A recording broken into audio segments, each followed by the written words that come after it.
nyt mä näen. Pepsi-pullo, Gehad Gurgi ja Jaakko 9E.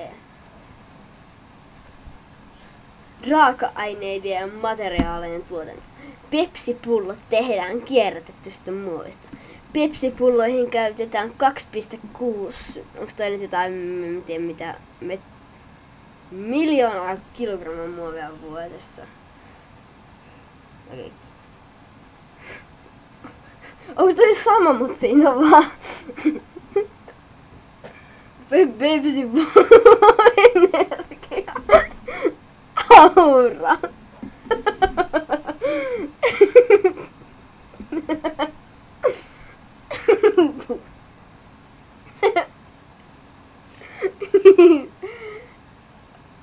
Kuljetus ja jakelu. Pepsi tehdään tehtaalla. Sitten se kuljetetaan meidän kauppoihin. Rekka.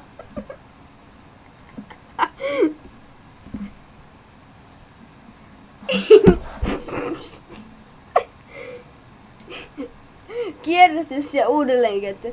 Suomessa kaikki Pepsi-pullot on tehty kierrätystä muovista. Pepsi-pulloa voi uudelleen käyttää, vaikka jos rakentaa talon Pepsi.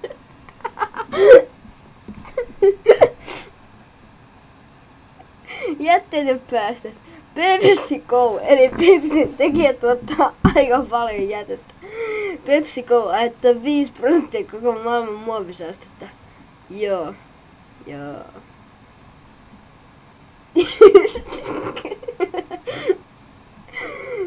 Tuotteet ja pakkaukset. Useimmiten Pepsi myydään muovipulloissa, jotka ovat kevyitä ja helposti kuljetettavia. Tämän tyyppiset pullot ovat yleensä 0,5 litran tai 1,5 litran tai 2 litran kokoisia. Muovipullot ovat usein PET-muovista, joka voidaan kierrättää.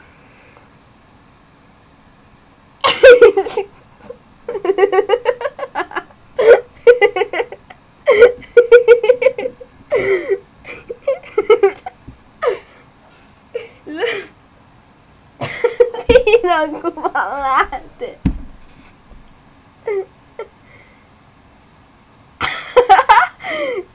Siinä on kuva lähteestä.